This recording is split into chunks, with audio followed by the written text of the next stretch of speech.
Convido os irmãos para abrirmos a palavra de Deus na carta aos Efésios, capítulo de número 1, versículo de número 4.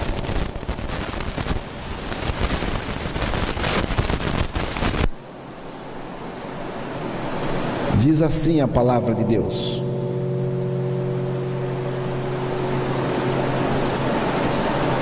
como também nos elegeu nele antes da fundação do mundo, para que fôssemos santos e irrepreensíveis diante dele em amor.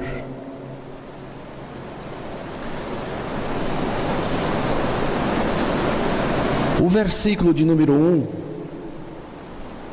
do capítulo 1, o versículo 1, o apóstolo Paulo se apresenta. No verso 2, ele faz a sua saudação. E a partir do versículo 3, preste atenção aqui porque é importante. A partir do versículo 3 até o versículo 6, do versículo 3 até o versículo 6, estão falando de coisas que aconteceram na eternidade passada. Do versículo 3 até o 6, estão descrevendo o que Deus preparou antes da fundação do mundo.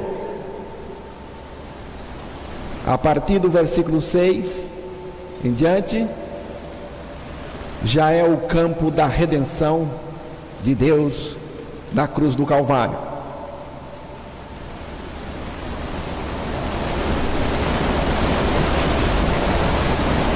Essa eleição que o texto falou, como também nos elegeu nele, é maravilhosa, irmãos, porque essa eleição, como vocês perceberam, Deus preparou ela antes da fundação do mundo, e essa eleição permite que Deus seja Deus. Ele é soberano, ou seja, Ele pode fazer o que Ele quiser. Notemos em primeiro lugar que Deus nos elegeu nele antes da fundação do mundo. E Ele fez isso, irmãos, na pessoa e obra do nosso Senhor Jesus Cristo. É na pessoa de Jesus Cristo e na sua obra que Deus faz todos os seus propósitos. Fora de Cristo, Deus não opera nada. O tempo em que Deus fez a eleição é indicado aí no texto, na expressão antes da fundação do mundo. E o propósito do Pai, de Deus, de ter nos elegido antes da fundação do mundo, está aí no texto também. O seu propósito é para que fôssemos santos, irrepreensíveis diante dele em amor. Nos elegeu nele.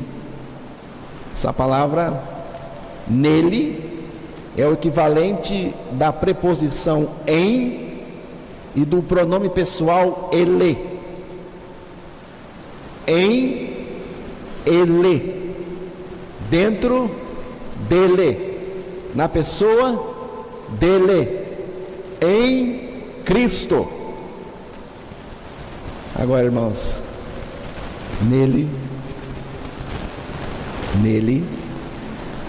em Cristo, na pessoa dele, dentro dele, nele,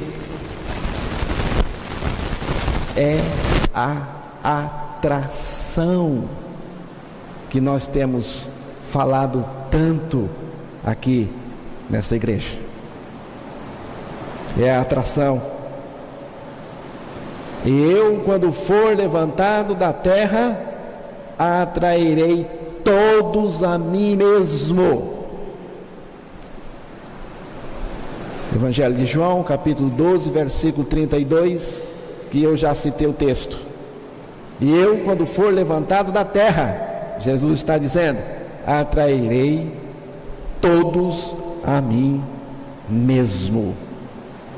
Só que isso, irmãos, Deus decidiu, Deus determinou, Deus preparou a atração antes da fundação do mundo.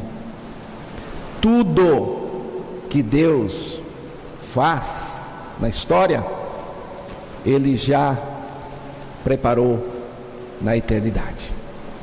Coisa maravilhosa, uma segurança muito grande.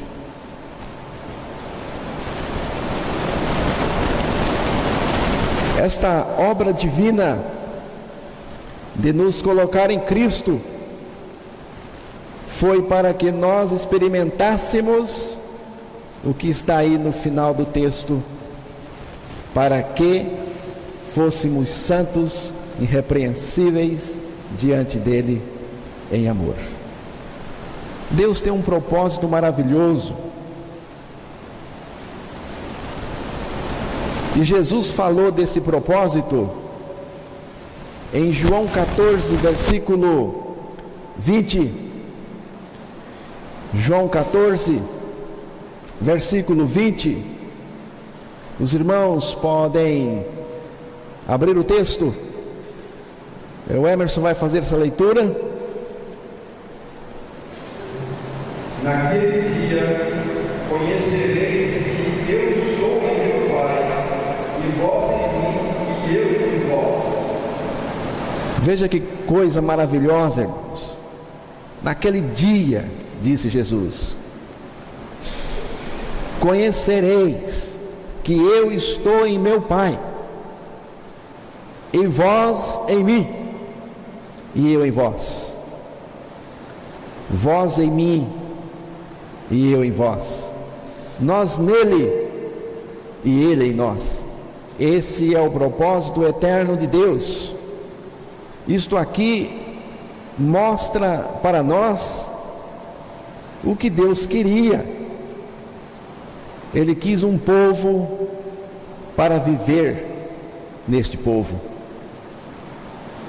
Deus criou anjos, mas Deus não quis viver em anjos. Deus não quis compartilhar a sua vida divina, sua vida prazerosa com os anjos.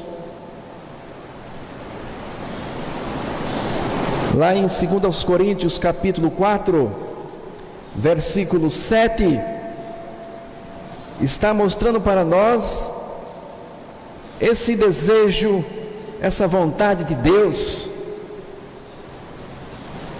Temos, porém, este tesouro em vasos de barro, para que a excelência do poder seja de Deus e não de nós. Notaram?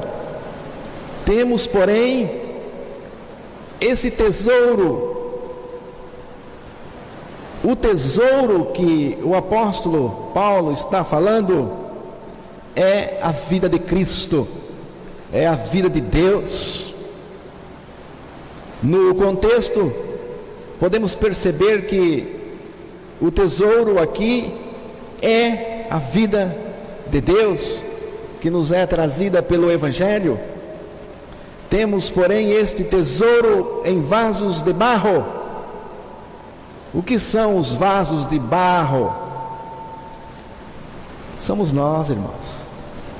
E Deus tinha essa intenção desde o início, de colocar a coisa mais preciosa, de colocar a sua vida nesses vasos de barro que Ele criou, para que a excelência do poder seja de Deus e não de nós. Deus quer essa gente que Ele projetou, que Ele criou e que depois Ele recriou ou regenerou. Para quê, irmãos, que Deus quer essa gente? Ele quer para colocar nessa gente que Ele criou e depois regenerou a vida dele, a vida do seu Filho Jesus Cristo. Ele queria colocar em nós a pessoa do seu Filho. Deus mesmo queria se expressar, se revelar através do seu Filho que estaria em nós. Qual era a intenção de Deus, irmãos, quando Ele nos fez? Compartilhar sua vida com a gente. Deus decidiu isso antes da fundação do mundo. Essa associação dele conosco, através de seu Filho amado Jesus Cristo, Ele já havia decidido, preparado antes da fundação do mundo. Irmãos, Deus abriu o seu coração para nós. Ele abriu o seu coração para nós e deixou-nos ver o que estava lá no seu coração. E o que estava lá no seu coração se expressa assim: aprove a Deus revelar seu Filho em mim. O que estava no coração do Pai era o Filho, irmãos. O prazer do Pai é o Filho, mas eu estou falando de Jesus Cristo. Todo o prazer de Deus está neste, no amado, no Filho. Só que Ele quer revelar o Filho amado em nós, para que sejamos também filhos, através do Filho amado, da vida do Filho amado que está em nós. Esse é o segredo de Deus, irmãos, que só Ele sabia e que Ele revelou para nós. Colossenses, capítulo de número 1, versículo de número 26 e 27. O mistério que esteve oculto desde todos os séculos e em todas as gerações, e que agora foi manifesto aos seus santos, aos quais Deus quis fazer conhecer quais são as riquezas da glória deste mistério entre os gentios, que é Cristo em vós, esperança da glória. O mistério está revelado, o segredo que Ele guardou por eras. Diz o texto que agora Ele revelou, e diz aí que o mistério revelado chama-se Cristo em nós. Coisa maravilhosa, Cristo em nós. Em João 14, versículo 19, nós vamos ler alguns textos aí nesse capítulo. Ainda um pouco e o mundo não viverá mais, mas vós vivereis. Eu vivo e vós vivereis. Vamos parar um pouquinho aí. Ainda um pouco e o mundo não me verá mais, mas vós me vereis, porque eu vivo e vós vivereis. O que é esse um pouco de Jesus? O que ele diz aqui, ainda um pouco. O que é esse um pouco de Jesus? É sua morte na cruz, é sua ressurreição e também sua ascensão ao Pai. O mundo não iria vê-lo mais. Ele diz aí, o mundo não me verá mais, porque eu não vou estar mais aqui fisicamente. Por isso o mundo não poderá me ver mais, mas vocês vão me ver. Ele diz aí, mas vocês vão me ver, porque ele está falando do retorno da morte, quando ele retornaria da morte ressurreto para estar em nós. E vocês vão me ver, porque eu vou me revelar ressurreto dentro de vocês. Vocês me verão revelado dentro de vocês. Irmãos, é isso que Jesus está dizendo. Eu posso vê-lo, irmãos, revelado dentro de mim. Eu ando com ele de mãos dadas pela fé, espiritualmente falando. Eu converso com ele, eu o abraço, porque a comunhão com ele é real e muito gostosa. Ele, além de ser o meu Senhor, a minha vida, ele é meu amigo. Coisa maravilhosa, porque ele mesmo me chamou de amigo. Ele disse, vós sois meus amigos.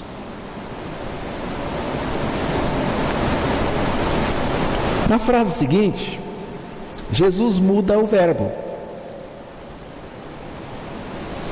ver para viver. Ainda um pouco e o mundo não me verá mais, mas vós me vereis. Agora ele muda o verbo, porque eu vivo e vós vivereis. O que ele está dizendo aqui? Ele está dizendo o seguinte: eu vou ressuscitar para viver dentro de vocês. Vocês vão viver quando eu viver dentro de vocês. Eu vou ressuscitar e vocês vão ressuscitar comigo. A vida de Cristo estaria operando em nós. No versículo 14, eu vou ler aqui. Os irmãos estão no texto. Versículo 14. Naquele dia conhecereis que eu estou em meu Pai, e vós em mim, e eu em vós. Esta é a maior revelação do Novo Testamento. Nós em Cristo, Cristo em nós, em qualquer circunstância. Irmãos, fomos escolhidos, fomos eleitos antes da fundação do mundo nesta condição. Não é ter uma esperança, mas é ter Cristo em nós como a nossa esperança. Não mais eu, mas Cristo em mim. Cristo vive em mim. Não é uma imitação, irmãos, nem é viver a vida de Cristo com a ajuda dele. Não. Não é mais eu. Eu morri com Cristo. Quando Cristo morreu naquela cruz, eu estava lá pela fé. Irmãos, quando Cristo morreu naquela cruz, eu estava lá pela fé e pela graça. Você estava lá? Você estava lá? Eu estava lá e morri. Foi o meu fim.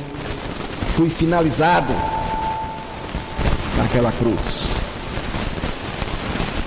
O meu fim é o começo de Cristo em mim, irmãos. O fim da minha vida velha, pecaminosa, é o início da vida de Cristo em mim. Quando todos os meus recursos se esgotam totalmente, é o momento dos recursos divinos operarem em mim abundantemente. No versículo 21 e 22, o Senhor Jesus Cristo disse: aquele que tem os meus mandamentos e os guarda, esse é o que me ama, e aquele que me ama será amado do meu Pai, e o meu Pai e eu o amarei e me manifestarei a ele.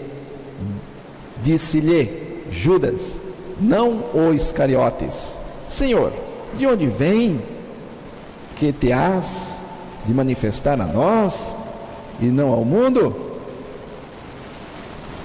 Irmãos, essa manifestação de Jesus é dentro de nós, é dentro da gente. Você notou a pergunta de Judas? Judas, não o Iscariotes, que ele fez a Jesus?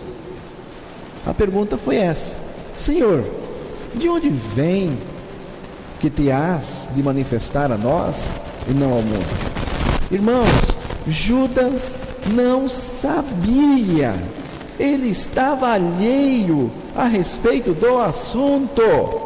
E eu quero dizer o seguinte, que depois de 27 anos pregando essa mensagem, somente essa mensagem, eu receio que possa acontecer que alguns de nós ainda não sabem, que alguém aqui ainda não sabe, pensa que esse assunto está decidido para ele, está definido para ele, e ainda não está.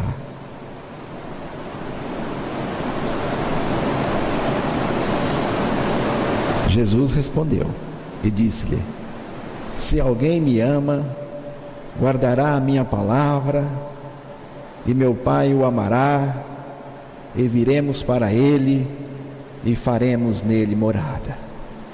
Coisa maravilhosa. Viremos e faremos. O Pai está em nós através do Filho, e o Filho está em nós por causa do desejo do Pai de revelar o Filho em nós, e o Espírito Santo está também em nós, irmãos. Ele também é um associado do Pai e do Filho em nós permanentemente. Agora, é importante perceber o seguinte: o foco do Pai é o Filho, o foco do Espírito é o Filho, e o nosso foco, o foco da igreja, também é o Filho. Irmãos, não existem três vidas. Que o Pai tem uma vida, e o Filho tem outra, e o Espírito Santo tem outra. Não, é a mesma vida divina. Porém, é o Filho que vive esta vida maravilhosa em nós, porque eu já estou crucificado com Cristo, e vivo não mais eu, mas Cristo vive. em mim. Essa vida maravilhosa. Agora vamos voltar lá para o texto de Efésios 1:4. Efésios 1:4. Como também nos elegeu nele antes da fundação do mundo, para que fossem santos e irrepreensíveis diante dele em amor. Irmãos, essa questão tem que ficar bem definida para nós. Para que Deus nos escolheu, nos elegeu, antes mesmo dele ter nos criado? Porque o texto diz aí que nós somos eleitos antes da fundação do mundo, antes mesmo da criação. Deus nos escolheu, Deus nos elegeu em Cristo. E Deus nos elegeu em Cristo para quê? Notaram aí no texto? Foi para isso aqui, irmãos, para que fôssemos santos, irrepreensíveis diante dele em amor. Deus nos elegeu antes da fundação do mundo, antes de nos criar. Deus nos elegeu. Ele nos criou para um propósito. Seu propósito está definido.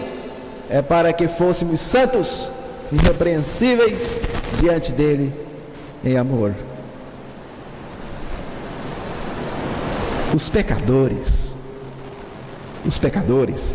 foram previstos por Deus antes da fundação do mundo. Lógico. Os pecadores, irmãos, foram previstos por Deus antes da fundação do mundo. Agora preste atenção aqui. Mas Deus não pensou em pecadores. Deus não escolheu pecadores. Deus não elegeu pecadores. Deus não tem preferência por pecadores.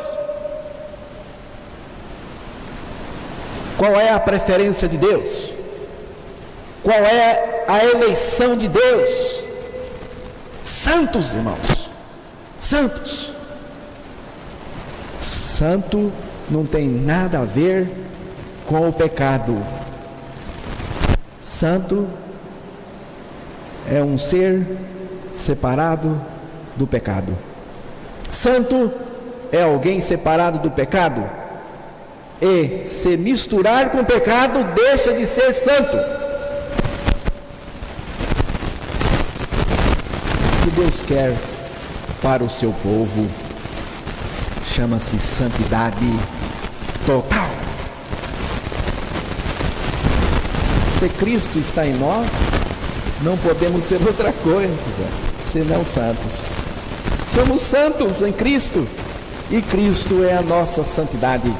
A intenção de Deus em criar o seu povo era que Cristo estivesse nele.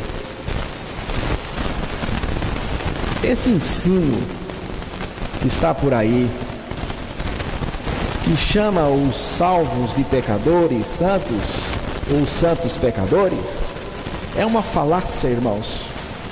Muitos pregadores dizem que é no pecado que se vive, mas aceitando Jesus, está salvo. Mentira!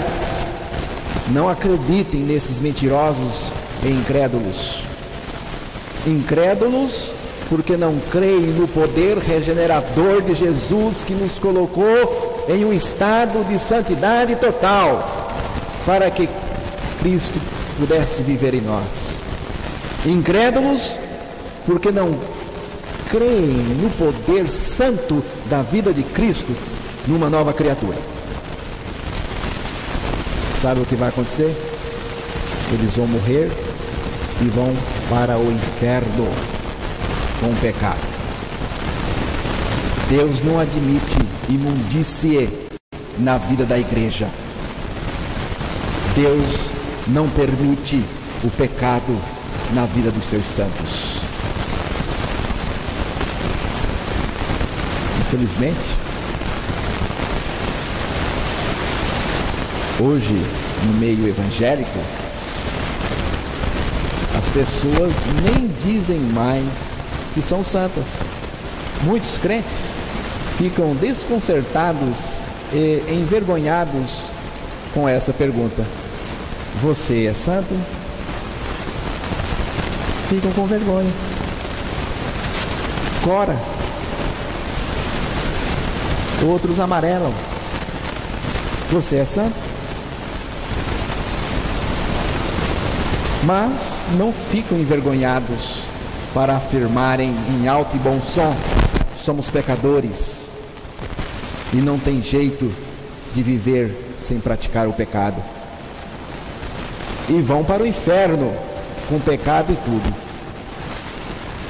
Quando Cristo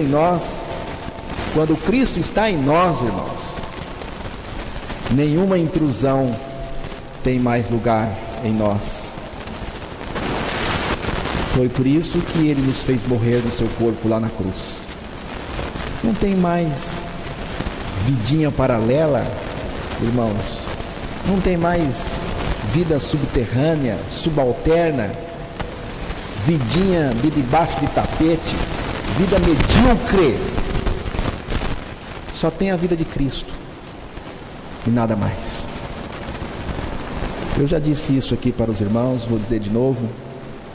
Até o século XIX, as igrejas, elas tinham uma ênfase, uma motivação maravilhosa.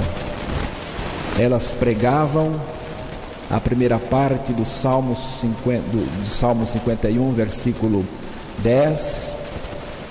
A ênfase da igreja até o século 19 era por pureza total. Pureza total.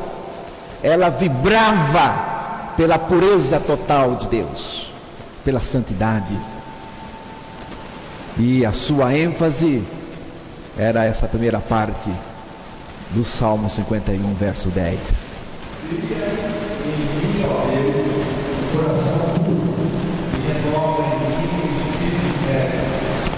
Cria em mim, ó Deus, um coração puro. E enquanto essa oração não era atendida na vida da pessoa, ela não era considerada salva e também não integrava a igreja de Deus, porque a igreja de Deus não é chiqueiro, irmãos. O reino de Deus é coisa séria. A salvação não é brincadeira e Jesus não é palhaço de ninguém.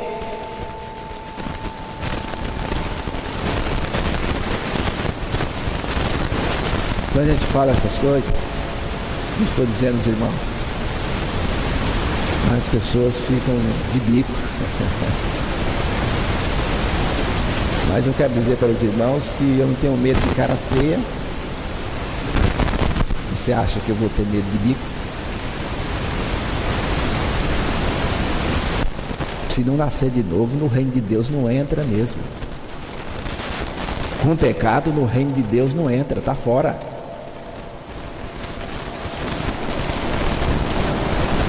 Se a nossa velha natureza pecaminosa não for tirada de nós, não teremos vitória. Enquanto essa natureza iníqua estiver em nós, não adianta.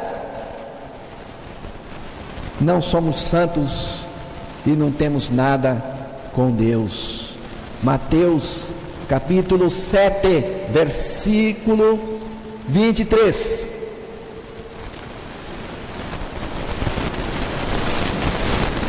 E então eu direi abertamente: nunca vos conheci, apartai-vos de vós e praticais a iniquidade.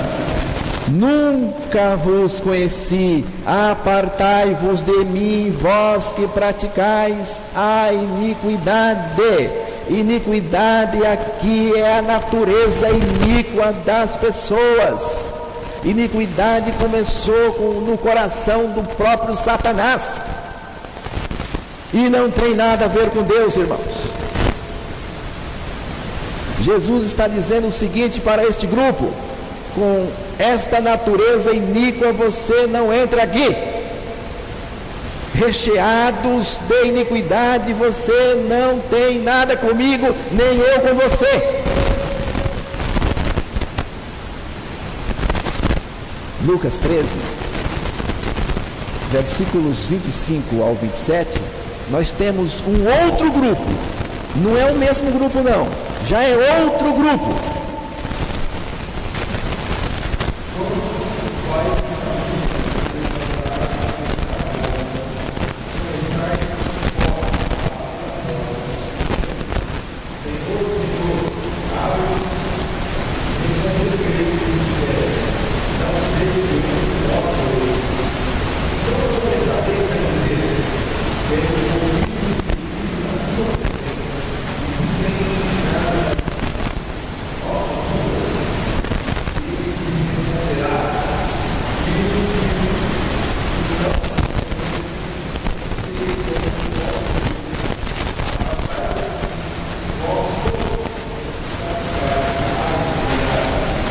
Eu vou ler novamente aqui, para enfatizar bem a leitura da palavra,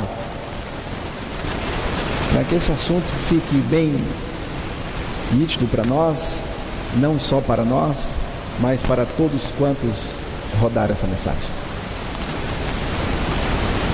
Quando o pai de família se levantar e cerrar a porta, e começar de fora a bater a porta, dizendo: Senhor, Senhor, abre-nos. E respondendo ele vos disser: não sei de onde vós sois. Então começareis a dizer: temos comido e bebido na tua presença, e tu tens ensinado nas nossas ruas. E ele vos responderá: digo-vos que não vos conheço, nem sei de onde vós sois. Apartai-vos de mim, vós todos os que praticais a iniquidade. É a natureza. Aqui é outro grupo. Tu tens ensinado nas nossas ruas, ele dizia, esse grupo. Quantas vezes o Senhor ensinou na nossa igreja? Estão percebendo? Esse grupo vai dizer para Jesus aquele dia: quantas vezes o Senhor ensinou na nossa igreja, na escola dominical, à noite? Quantas vezes o Senhor pregou na minha casa, o Senhor ensinou na minha casa, nas praças e nas ruas? Quantas vezes? Hoje mesmo o Senhor está ensinando aqui. Espero que nenhum de vocês digam isso para o Senhor naquele dia.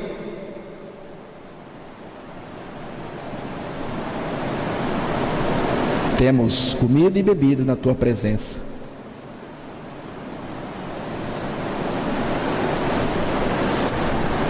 Temos comida, a ceia. Tomamos a ceia. Senhor, o Senhor não lembra não que ensinou lá na...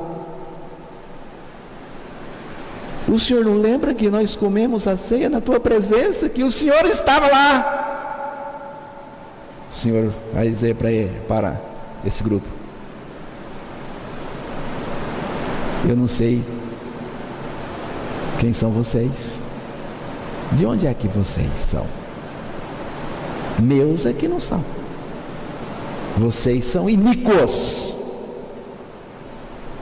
Sim, é verdade que a minha presença estava lá, mas não estava em vocês, porque vocês são pecadores, iníquos. Irmãos, é muito sério o que Jesus está dizendo aqui.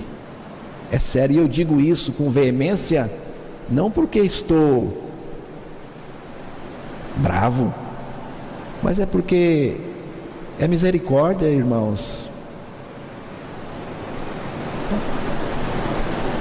Não dá para viver sem misericórdia, de ver isso acontecendo e saber o que vai acontecer depois e ficar como se não estivesse acontecendo nada. Eu não aguento, irmãos.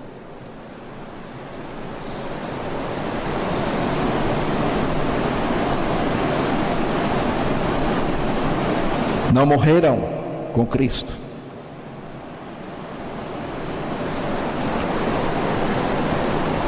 Segundo Coríntios 4:11,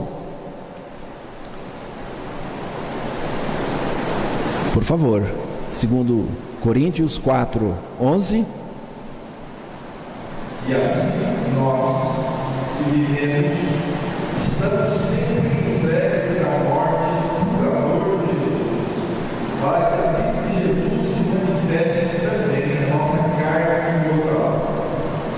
Preste atenção aqui, nessa expressão que o apóstolo Paulo usou.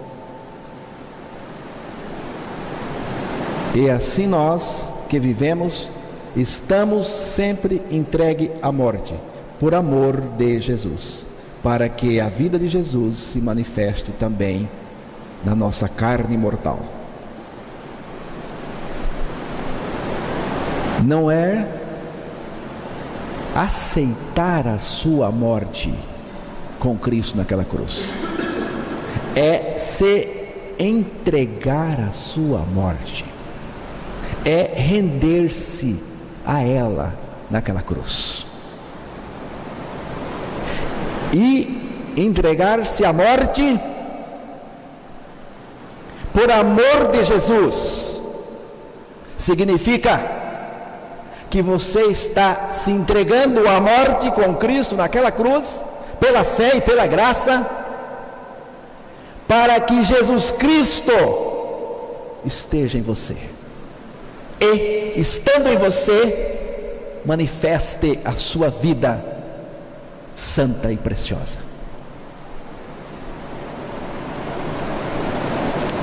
João capítulo 3, versículo 14 e 15. E como Moisés levantou a serpente no deserto, assim importa que o Filho do Homem seja levantado, para que todo aquele que nele crê não pereça, mas tenha a vida eterna.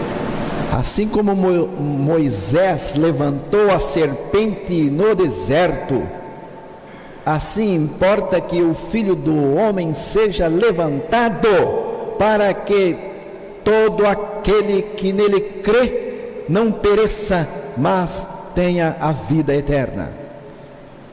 Ele fala de levantamento aqui.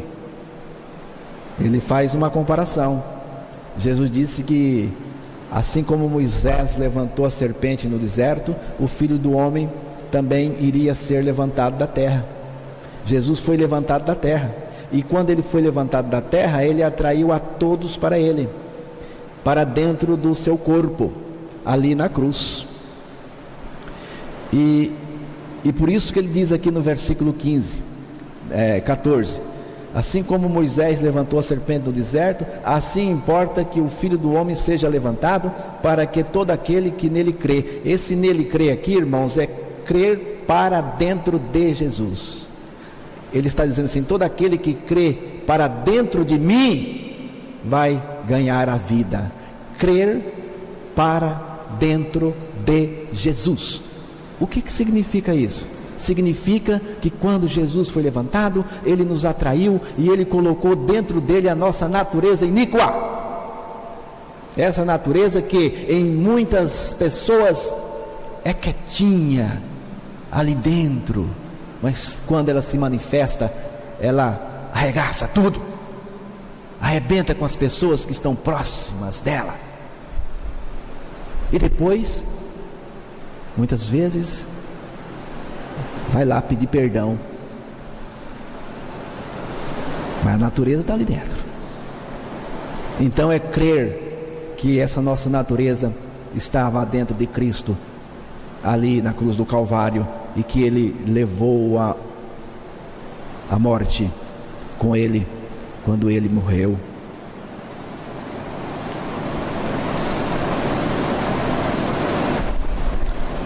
Precisamos crer nisso, irmãos.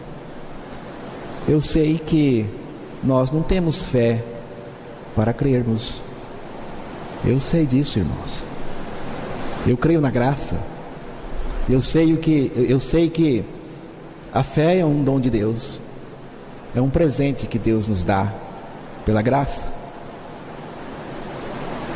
Eu sei que nós não temos fé para crer. Mas eu sei que Jesus tem fé. E que a fé que Ele tem vem a nós por meio da pregação da Sua palavra. Então, irmãos, nós só precisamos, pela graça de Deus, acolher a palavra de Deus no nosso coração. Nesta manhã, você precisa acolher esta palavra que está sendo anunciada no seu coração, e ela vai gerar fé para tomarmos posse dessa verdade eterna de Deus em nosso benefício.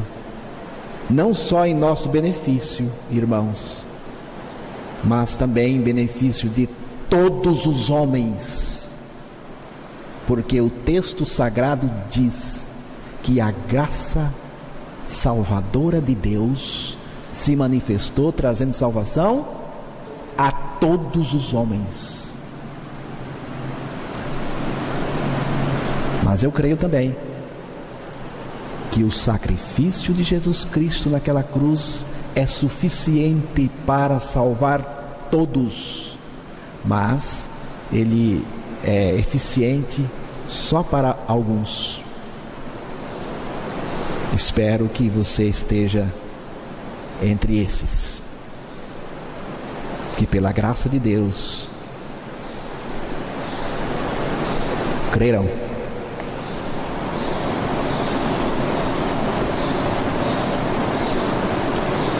Na morte com Cristo, Deus fechou a fábrica de pecado que estava dentro de nós, a nossa velha natureza iníqua, com produção e tudo.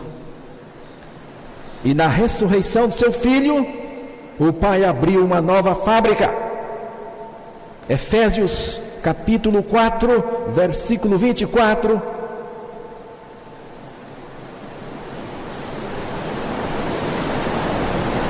Vejam aí.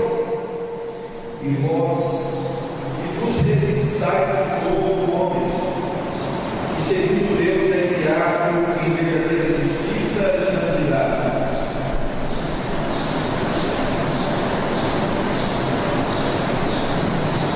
E vos revistais do novo homem, que segundo Deus é criado em verdadeira justiça e santidade. Está aí a nova fábrica que Deus colocou dentro de nós. Fábrica de verdade, fábrica de justiça, retidão, fábrica de santidade. Ela está produzindo e operando dentro de nós. Essa fábrica que eu vos falo é a vida de Cristo em nós. A vida de Cristo, irmãos. E veja aí o que é que essa fábrica está produzindo. Não é pecado. Não me venham dizer que eu sou um santo pecador,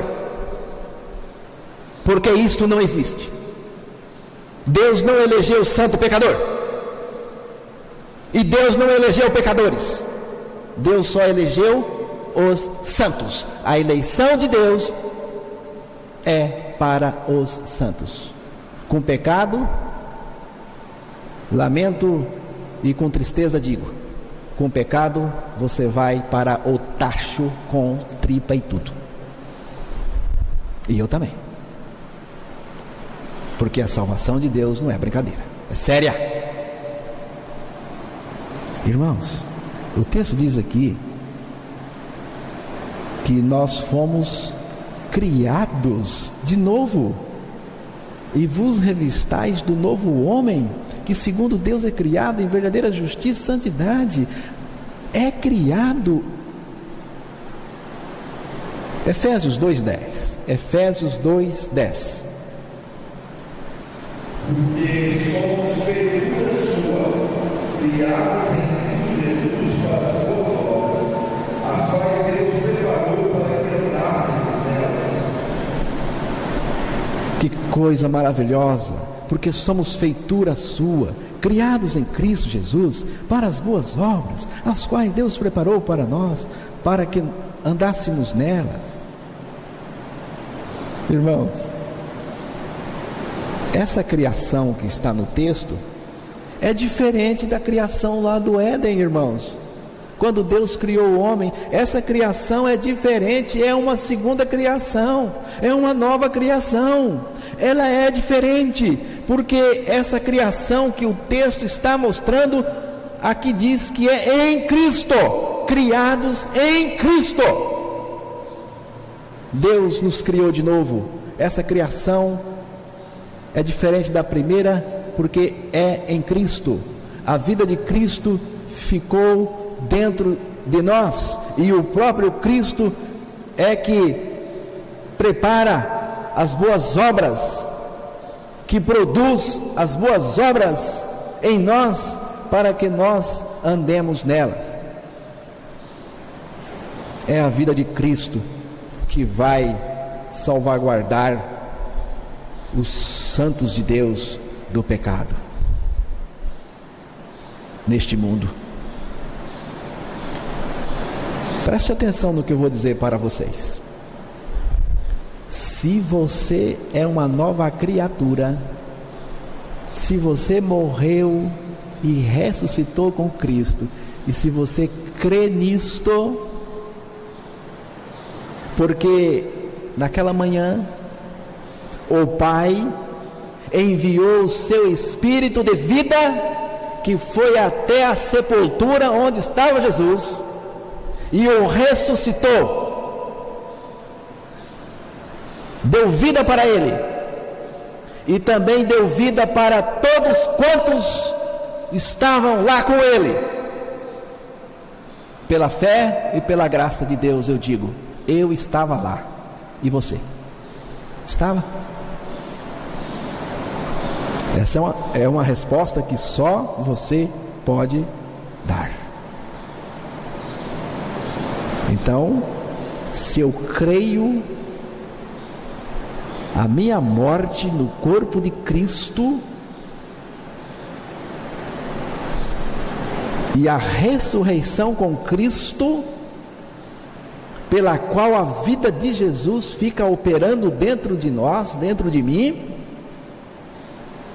eu digo para vocês, o pecado não é assunto meu mais. O pecado não é assunto nosso. O pecado não é preocupação nossa, irmãos. Porque nós morremos e Cristo está vivendo em nós. E se Cristo vive em nós, Ele é competente para me livrar até o fim. Enquanto estivermos neste mundo, nós teremos que conviver com o pecado muito de perto, mas Jesus é a nossa vida, é competente. Se eu, sendo dele, e ainda tivesse a possibilidade de voltar ao pecado, então toda a obra que Cristo realizou seria de valor zero. Mas a obra de Cristo é válida em todos os sentidos e eternamente. Amém?